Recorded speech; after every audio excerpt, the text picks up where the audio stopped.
Bapak, Ibu, saudara-saudara yang dikasihi Tuhan, dalam ibadah kita saat ini, tiba saatnya kita akan membaca serta merenungkan kebenaran firman Tuhan. Tetapi sebelumnya, mari kita memohon pertolongan Tuhan. Kita berdoa. Ya Bapa di sorga, diamkanlah semua suara dalam hati kami, kecuali suara Tuhan. Berfirmanlah kepada kami, kami telah siap mendengarkannya. Di dalam nama Tuhan Yesus Kristus, kami berdoa. Amin. Firman Tuhan yang akan melayani kita dalam ibadah saat ini terambil dalam kitab Injil Matius pasal 22 ayat 34 sampai ayatnya yang ke-46. Injil Matius pasal 22 ayat 34 sampai ayatnya yang ke-46. Firman Tuhan demikian dikatakan. Ketika orang-orang Farisi mendengar bahwa Yesus telah membuat orang-orang Saduki itu bungkam, berkumpullah mereka. Dan seorang dari mereka, seorang ahli Taurat, bertanya untuk mencobai dia, "Guru, hukum manakah yang terutama dalam hukum Taurat?" Jawab Yesus kepadanya, "Kasihilah Tuhan Allahmu dengan segenap hatimu, dan dengan segenap jiwamu, dan dengan segenap akal budimu. Itulah hukum yang terutama dan yang pertama. Dan hukum yang kedua yang sama dengan itu ialah, kasihilah sesama manusia seperti dirimu sendiri. Pada kedua hukum inilah tergantung seluruh hukum Taurat dan kitab para nabi." Ketika orang-orang Farisi sedang berkumpul, Yesus bertanya kepada mereka, katanya, "Apakah pendapatmu tentang Mesias? Anak siapakah dia?" Kata mereka kepadanya, "Anak Daud." Katanya kepada mereka, "Jika demikian, bagaimanakah Daud oleh pimpinan roh dapat menyebut dia tuannya, ketika ia berkata, 'Tuhan telah berfirman kepada Tuanku, duduklah di sebelah kananku, sampai musuh-musuhmu kutaruh di bawah kakimu.' Jadi jika Daud menyebut dia tuannya, bagaimana mungkin ia anaknya pula? Tidak ada seorang pun yang dapat menjawabnya, dan sejak hari itu tidak ada seorang pun juga yang berani menanyakan sesuatu kepadanya." Demikianlah firman Tuhan. Yesus berkata, "Yang berbahagia ialah mereka yang mendengarkan firman Allah dan yang memeliharanya." Haleluya.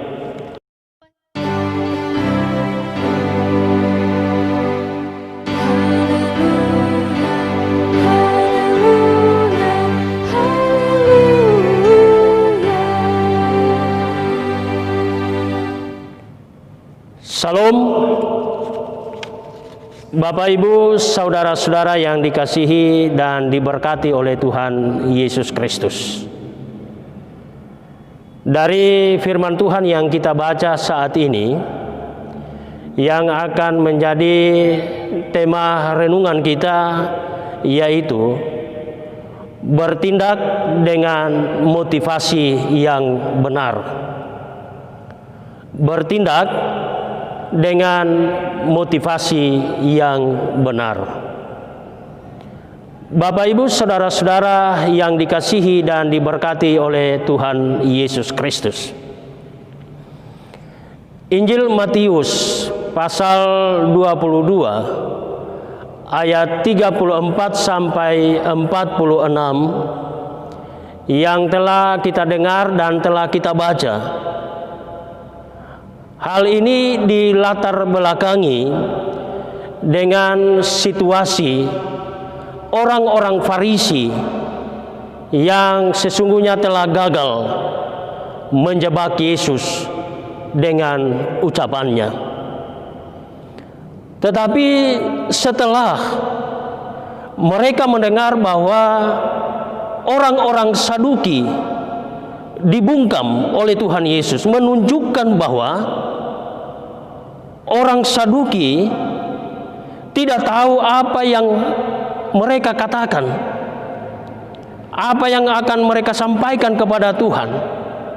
Mereka tidak tahu lagi. Lalu orang-orang Farisi menganalisa situasi yang ada. Lalu apa yang mereka lakukan? Mereka berkumpul serta merencanakan tindakan apa yang hendak dilakukan selanjutnya. Setelah itu, salah seorang dari antara mereka mengajukan pertanyaan kepada Tuhan Yesus. Disebutkan seseorang adalah ahli Taurat yang dimaksudkan. Kendati pun gaya bahasa ahli Taurat ini baik dan sopan, tetapi saudara-saudara, bahwa motivasinya dijelaskan oleh Matius bahwa ia sedang mencobai Tuhan Yesus. Dengan kata lain, bahwa peristiwa itu adalah sebuah upaya untuk menjebak Tuhan Yesus.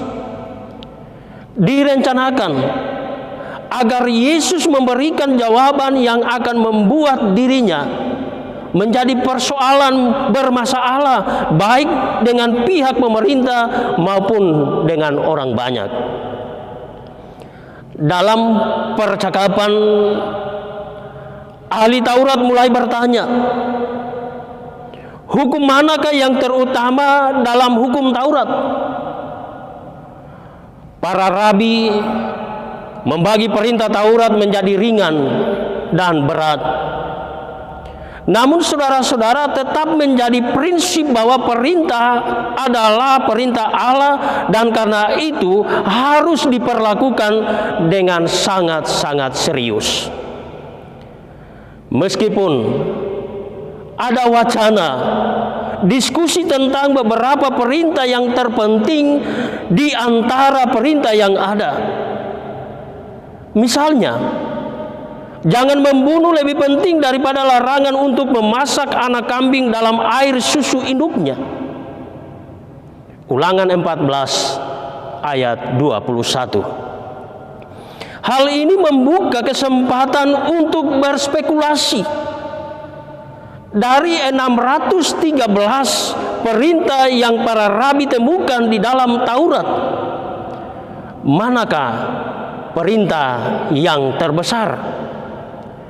Orang yang mengajukan pertanyaan ini meyakini bahwa jawaban apapun yang Yesus berikan pasti akan menimbulkan masalah, pasti akan terjadi kontroversi. Tidak ada tongkat pengukur objektif untuk membandingkan satu perintah dengan perintah lain. Perintah manapun yang Yesus pilih sebagai yang terutama bisa jadi dinilai lebih rendah oleh orang lain. Di sini maksud motivasi ahli Taurat untuk mencobai Yesus agar reputasi Yesus menjadi rusak. Tampaknya saudara-saudara, mereka yakin bahwa Yesus akan memilih satu dari 10 perintah yang ditulis oleh tangan Allah sendiri.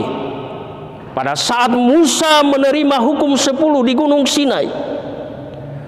Namun saudara-saudara, ternyata Yesus tidak memilih salah satu dari ke-10 perintah itu. Sebaliknya, ia memilih perintah mengasihi Allah. Kasihilah Tuhan Allahmu dengan segenap hatimu dan dengan segenap jiwamu. Sejauh ini jawaban Yesus identik dengan Ulangan pasal 6 ayatnya yang kelima. Di dalam Perjanjian Lama ditulis, segenap kekuatanmu. Yesus berkata dengan segenap akal budimu. Kita tidak perlu membesar-besarkan perbedaan ini karena keduanya menunjukkan bahwa kasih kepada Allah harus dengan sepenuh hati, meliputi seluruh keberadaan kita dan semua yang kita miliki. Yesus hanya diminta untuk menyebutkan satu perintah, tetapi ia melangkah lebih lanjut dan memberikan perintah kedua yang sama dengan itu, dalam satu pengertian bahwa kasih sepenuh hati kepada Allah berarti melihat orang banyak seperti Allah melihat mereka, dan melihat semua orang sebagai objek kasih Allah itu sendiri.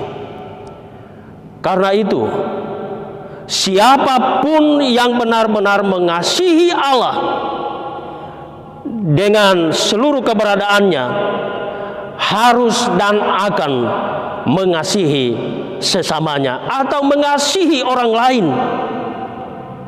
Inilah yang dinyatakan di dalam Injil Matius pasal 22. Kasihilah sesama manusia seperti dirimu sendiri. Suatu perintah yang diulangi dalam Imamat pasal 19 ayat 18 dan 34. Istilah sesama bersifat elastis. Bapak Ibu, saudara-saudara yang dikasihi dan diberkati oleh Tuhan Yesus Kristus. Maksud Yesus jelas, bukan mengasihi hanya sebatas tetangga atau orang-orang yang ada di dalam rumah kita, tetapi mengasihi semua orang, semua manusia. Bapak Ibu, saudara-saudara yang dikasihi Tuhan, orang Yahudi tampaknya cenderung menyamakan sesama manusia dengan kawan sebangsa mereka dan bersikap anti terhadap keturunan lebih rendah yang tidak memiliki Taurat. Yesus memperkuat istilah sesama seluas mungkin. Dengan kata lain, kita harus mengasihi semua orang, mengasihi orang lain. Kedua perintah penting ini berjalan bersama-sama, berjalan bersama secara simultan, secara serentak. Firman Tuhan ini mengajarkan kepada kita bahwa kasih kepada Allah juga terwujud dalam mengasihi setiap umat manusia di muka bumi ini, siapapun dia, tanpa memandang, melihat latar belakang suku, latar belakang agama, dan ras. Dengan penegasan revolusioner terhadap sentralitas kasih, tindakan yang benar oleh Yesus sepenuhnya melenyapkan perbedaan yang dibuat-buat dan juga adanya pemulihan hubungan antara Allah dengan manusia, sebagaimana tujuan utama Allah mengutus Yesus datang ke dunia ini. Pemulihan itu hanya dimungkinkan dengan kasih. Tanpa kasih tidak mungkin terjadi pemulihan. Terpujilah Tuhan Yesus Kristus. Amin.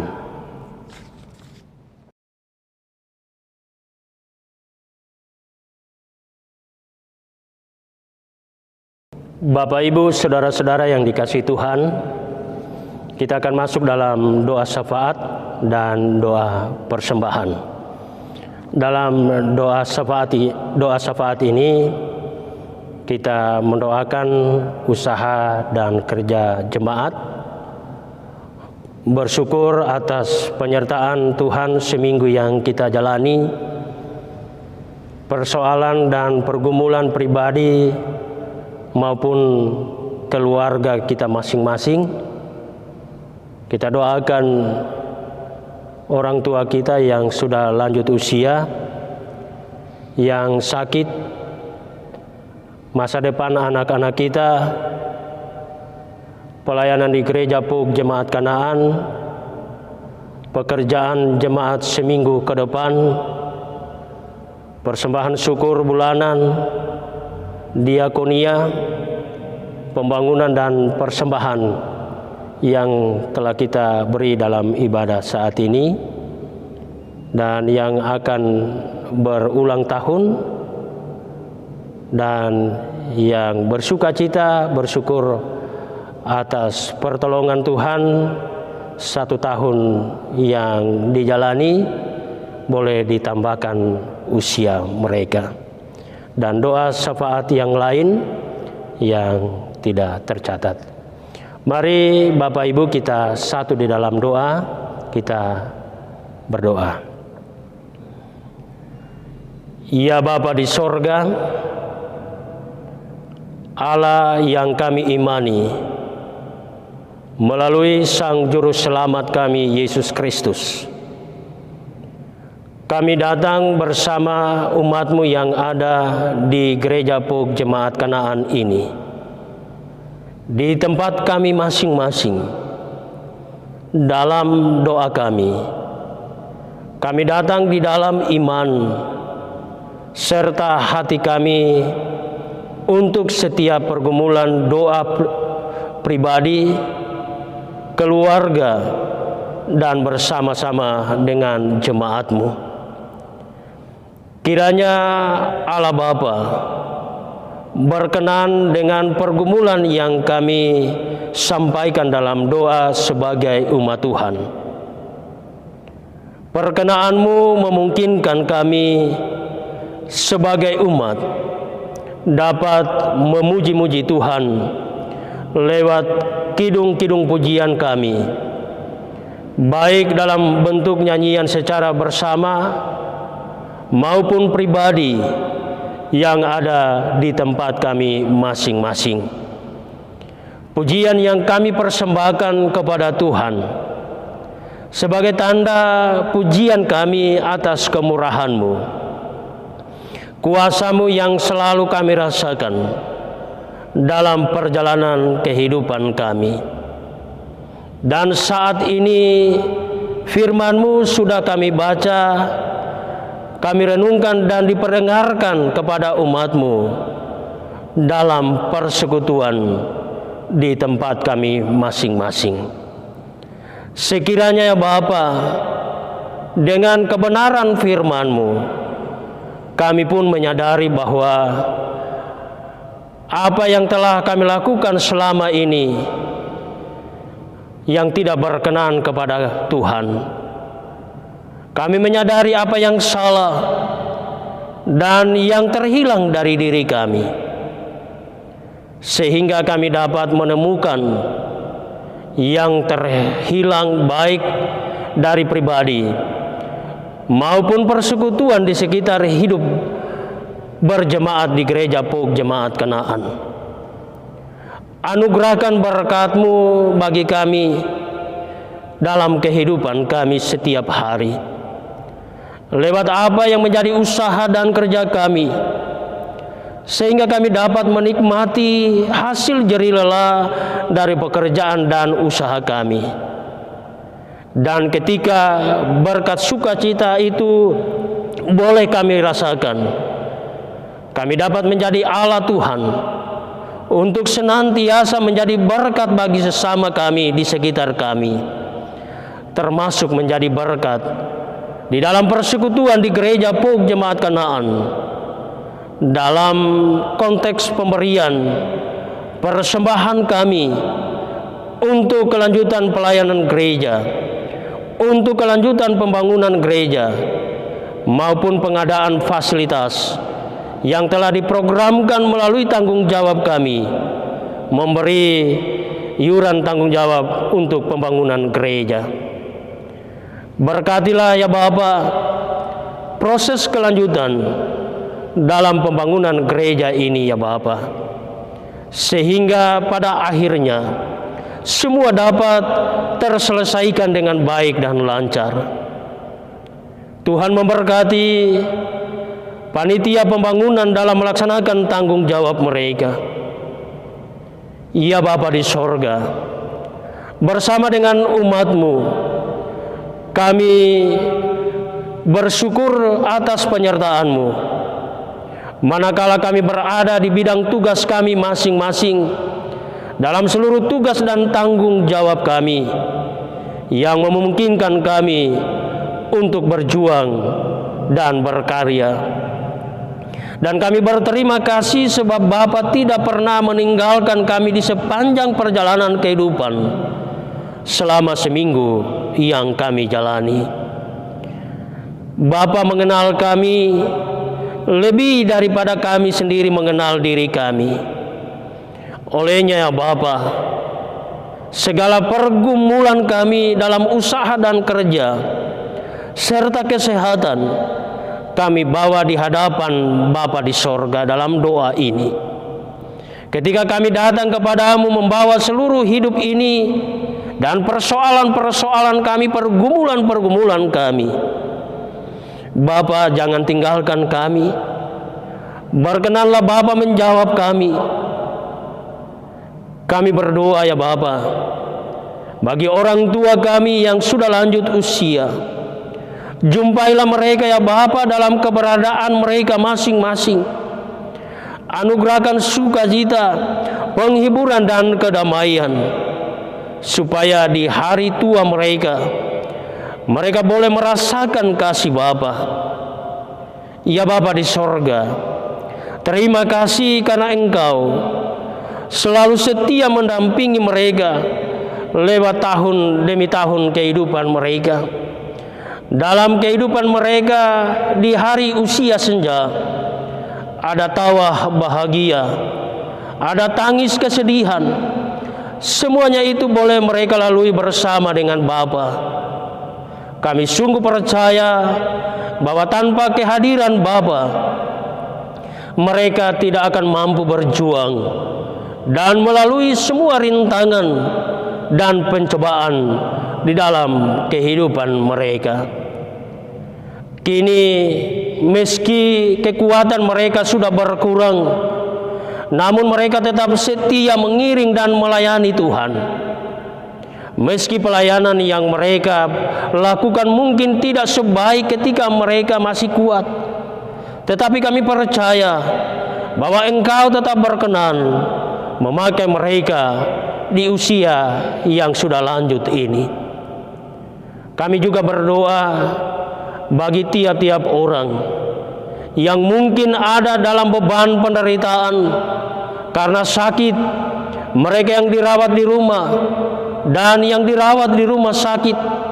Berkenanlah ya Bapa Tuhan hadir dengan kuasa-Mu melepaskan mereka dari penderitaan ini. Mereka yang ada dalam kebimbangan serta di dalam keputusasaan, kiranya Tuhan menunjukkan arah yang akan mereka ikuti, sehingga mereka tetap semangat untuk menghadapi dan menjalani hidup ini. Kami imani bahwa di dalam Yesus Kristus pasti ada jalan keluar. Pada Tuhan ada kelegaan dan sukacita. Demikian doa kami bagi mereka yang mengalami sukacita ketambahan usia. Ya Bapa, anugerahkan penyertaan yang sempurna di setiap langkah kami dan dalam pergumulan kehidupan ini. Setiap orang yang karena perkenaan Tuhan mengalami pertambahan usia kehidupan yang baru, sertailah mereka dalam menapaki hari hidup dalam usia pemberian Bapa yang mengasihi mereka. Dan kiranya Bapa, sukacita dan ungkapan syukur yang dipersembahkan kepada Tuhan pada saat ini, berkenanlah Tuhan menerima dan menyempurnakannya. Ya Bapa di sorga, demikian bagi kekasih-kekasih kami yang menantikan hari sukacita untuk ketambahan usia sesuai tanggal kelahiran mereka di minggu ke depan ini. Kiranya harapan pribadi, harapan orang tua, harapan keluarga untuk ketambahan usia, berkenanlah Tuhan mewujud nyatakannya. Mereka boleh menerima anugerah Tuhan untuk ketambahan usia. Dan ketika mereka mengalami anugerah Tuhan dengan ketambahan usia yang Tuhan anugerahkan, mereka pun tidak akan lupa untuk bersyukur dan berterima kasih kepada Tuhan, serta memberi persembahan kepada Tuhan bagi kepentingan pelayanan gereja Tuhan, bagi kelanjutan pembangunan gereja ini. Ya Bapa, kami berdoa untuk anak-anak kami yang dari kecil sampai pemuda dan pemudi. Kami memohon kiranya iman mereka diperteguh dan masa depan yang terindah Tuhan anugerahkan, sehingga mereka akan menjadi orang-orang yang benar-benar menjadi harapan bagi keluarga, bagi gereja, maupun menjadi kebanggaan masa depan bagi bangsa dan negara kami. Ya Bapa di sorga, kami serahkan perjuangan mereka dalam pendidikan maupun dalam pekerjaan hanyalah di dalam kuasa Allah sendiri. Kami berdoa untuk seluruh pelayan Tuhan yang ada di gereja POG Jemaat Kanaan sesuai tanggung jawab tupoksi mereka masing-masing. Kami mengaku kami hanyalah sebatas alat Tuhan yang paling kecil yang Tuhan pakai di ladang pelayanan Tuhan. Ya Bapa, lihatlah ketulusan hati kami, kerinduan hati kami untuk memuliakan pekerjaan Tuhan. Olehnya pakailah kami seturut dengan kehendak Bapa, supaya dengannya kami mampu dan sanggup untuk mengatasi masalah yang sulit sekalipun di dalam pengabdian kami sebagai pelayan Tuhan di ladang Tuhan sendiri. Kami berdoa bagi rencana dan pekerjaan jemaat-Mu yang sudah direncanakan untuk dikerjakan seminggu ke depan. Beri kekuatan, kesehatan serta keselamatan kepada mereka. Pada saat ini ya Bapa, kami telah memberikan persembahan syukur dalam ibadah, memberi persembahan bulanan diakonia dan untuk pembangunan gereja. Terimalah dan sempurnakanlah, sehingga akan menjadi berkat untuk kelanjutan pelayanan gereja Tuhan ini. Demikian ya Bapa, kami berdoa bagi keluarga maupun pribadi yang telah merencanakan untuk meninggalkan keluarga oleh karena sesuatu pekerjaan. Kami memohon kiranya rencana mereka diberkati, dan ketika mereka melaksanakan perjalanan, kuasa Tuhan akan dirasakan, sehingga mereka akan tiba di tempat yang mereka tuju dengan selamat. Dan saatnya Bapa, ketika mereka akan kembali, penyertaan Tuhan pun yang menjadi harapan bagi mereka, sehingga mereka akan kembali dengan sukacita, berjumpa dengan keluarga, dengan jemaat, dengan masyarakat, tanpa kekurangan sesuatu apapun, dan nama Tuhanlah yang dipermuliakan. Kami doakan bagi sanak saudara keluarga yang tidak bersama-sama dengan kami dimanapun mereka berada. Tuhan tetap menolong dan memberkati, dan suatu saat di dalam pertolongan Tuhan kami berjumpa tanpa kekurangan sesuatu apapun. Pada hari ini ya Bapa, kami datang menyerahkan tubuh jiwa kami hanyalah di dalam kuasa Allah sendiri.